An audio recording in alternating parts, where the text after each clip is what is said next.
everyone. Thanks for watching Access Hockey MI. As always, we're excited that you're here to join us.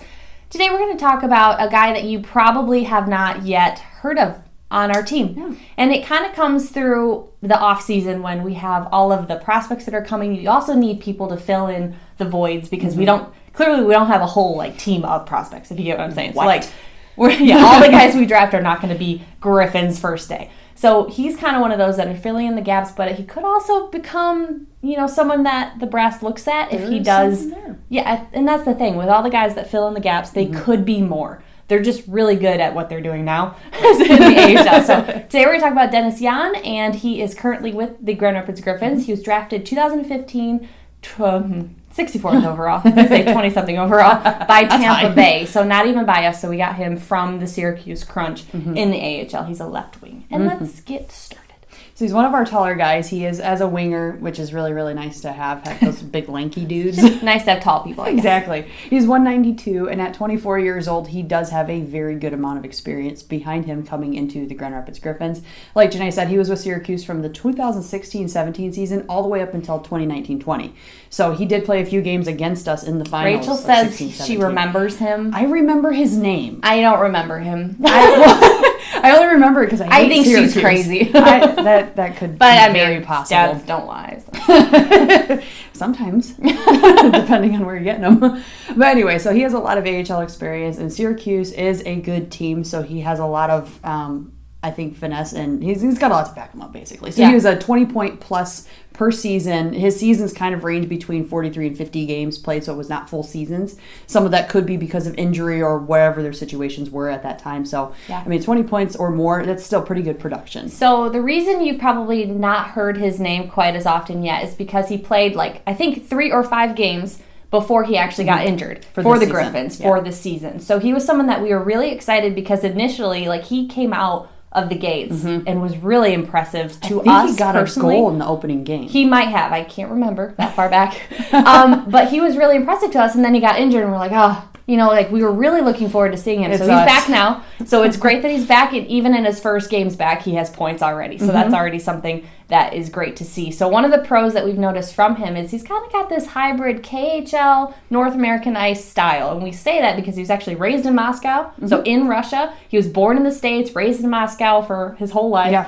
And now he's playing North American hockey. So he's got the experience of European play and North American ice play. And you can see that a lot in his passing and how he skates, just because there really is a difference between European skaters and North American skaters, the physicality, all that stuff. So that would be one thing that's super interesting to watch for someone who's kind of this hybrid North American KHL because they have experience in both. It's really cool, like Janae said, because we have Kirill Tyutyayev who's out for a long-term injury. Sorry, sad. That was probably us too. Stop saying it's us. They're the ones on the ice. That's true. We didn't hurt him. Us. But he's straight Russian, no North American experience. So you can see that style, and you can tell they have a wider ice surface to work with. Whereas Jan, he's got, like Janae said, the KHL and North American style. So merging the two is it's really creative. It's really fun to watch, and you can see that in his passing. But he also has, like I said earlier, a ton of experience in the AHL. He has no NHL experience whatsoever up until this point.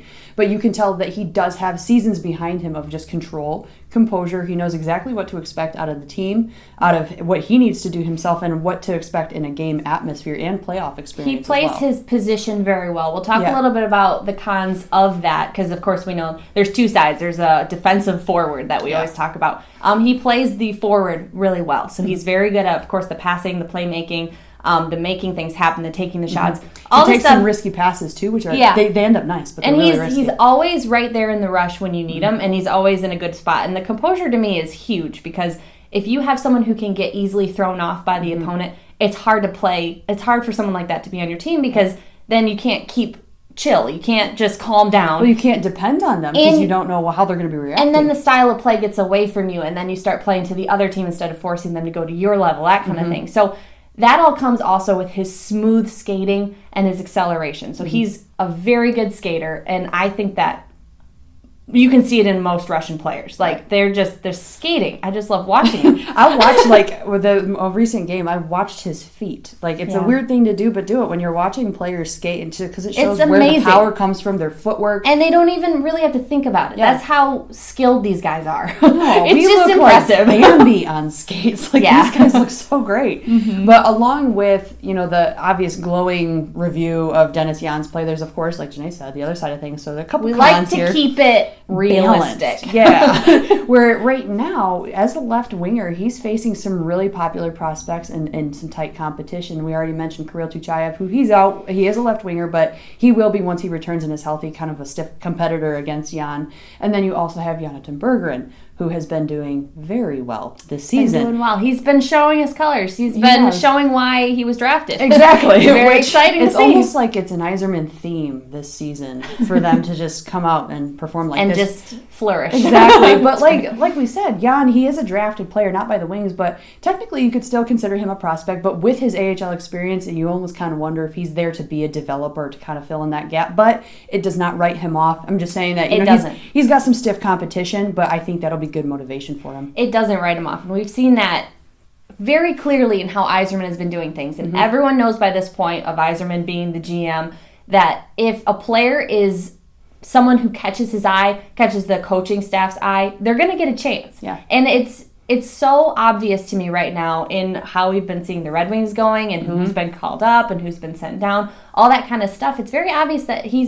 shouldn't be overlooked, and I don't think he would be. If he continues to do well, if he gets points, we need offense. So it's like, they're not just going to be like, oh, we didn't draft him. That's just goofy. He's not a prospect. The one thing that might be a deterrence when looking at guys who need to be pulled up in the case of injury and all that jazz is probably that he doesn't have any NHL experience at this point. Mm-hmm. But of course, you start somewhere. Yeah. But that would be technically, to us, a little bit of a con, because you're going to want someone who can jump into it, who's maybe been with the team for a little longer, kind of like recently Chris Golo was called up to the Red Wings. He has NHL experience. He's been in the Red Wings organization. So, like, throwing someone fresh out there might be nice as far as, like, a fresh perspective, fresh look. Mm-hmm. But also, you might just be like, well, we're going to take this guy because he's safe. You know, that kind of... Yeah, and you don't know, too, like, the season, we've seen this in the last few seasons, you don't know what the season is going to hold, so they might be in a pinch where, like, you know what? Jan would be a good fit for this. The Red Wings are winning. Guys, we're on a winning streak. It's pretty fun. That's exciting. Is it not fun to watch that? It is a good time to be alive and a Red Wings fan. One of the things about his position... We've been telling you for years now. We told you it would come. We were right and we have evidence. And it's starting and it's really fun. And we're just happy. Yeah. So he does lack on the physical side of play. So Janae and I were actually discussing before we even went on where he's very skilled in his position as a winger. He's very, good with puck handling and all that. But when it comes to being along the boards, it's almost like he tries to keep himself away from the boards because he can handle better.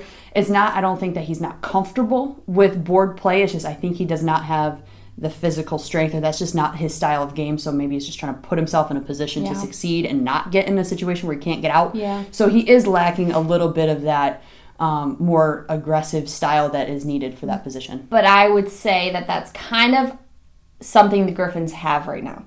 Is a lack of the physicality as far as the board play goes, because we just saw it recently in the last couple of games. We'll get a really good lead as far as goals are talking about, and then the other team will ramp up the physicality ever so slightly, and they're knocking our guys off the puck. They're taking the puck because we can't protect it. They're keeping us in our zone way too long. And to me, that speaks to a little bit of the physicality, to standing the ground, to being able to, the bigger bodies are going to have that initial bent to being a little more physical. Right. So I'm hoping that as a team, so as a whole, it's not just Young. Yeah. I'm hoping as a whole we can get a little more, as far as the physicality, the puck protection, and not getting knocked off our game, because I think one thing that happens often with the Griffins this season so far is that we'll be playing fantastically, but suddenly we'll either lose steam, lose motivation, and then suddenly we're playing to the level of the other team. We're just playing catch-up. Instead of calling them up to our level, because we are talented. We are a skilled team. Yeah. So that's one thing about Jan, but the team as a whole, I would say right now too. So hopefully, as a whole... they can be better at the board battles. I think with Jan, though, too, like, if his style works and he can make those pushes to then get it out of the defensive zone, fantastic. Yeah. Like, if you can make that work as a unit, but... Yeah, if you can deke around someone and get away from them, but then again, if you're getting stood up at a line because you literally, they just run into you. Yeah. That's another thing. Yeah, so that is something, I mean, maybe it's just an aspect he's never felt the need to, and I'm sure in Grand Rapids you get lots of opportunities to get a little more physical. Yeah. There's a couple guys on the team that I'm sure are more than happy to, show him the ropes. Yeah. And that it's not necessarily a super negative thing. Again, it's not a deal breaker. It's just something he needs to work on. Yeah, for sure. So that is basically our thoughts on Dennis Jan. And like I said, if you haven't heard his name yet, it's probably because he hasn't played a ton this season. But keep your eye on him because he is fun to watch and he's always there. He's getting points whenever he's out there playing. And I think that he's just an opportunistic player. He's just fun to watch. Yeah, he makes the most of each shift. And yeah, great. Definitely keep an eye on him this season and, however long we have him. That would be fantastic. We are going to be doing some more Muskegon Lumberjacks content come the new year. It's just with December, it's kind of hard to get to Muskegon at this point. So with December, with all that December entails, the holidays, the work, and all that jazz. So it's snow. So look forward to that in the coming videos. Keep a lookout for that. And thanks again so much for watching. Let us know what you think of him in the comments, how you think of the Griffins overall. If you just want to gush about the Red Wings, just do that. Yeah. I'd love to just read the gushing. Just send us all sorts of positive things about the Red Wings. Like this video, subscribe to our channel. We would really appreciate it. And we will see you guys next time. Bye.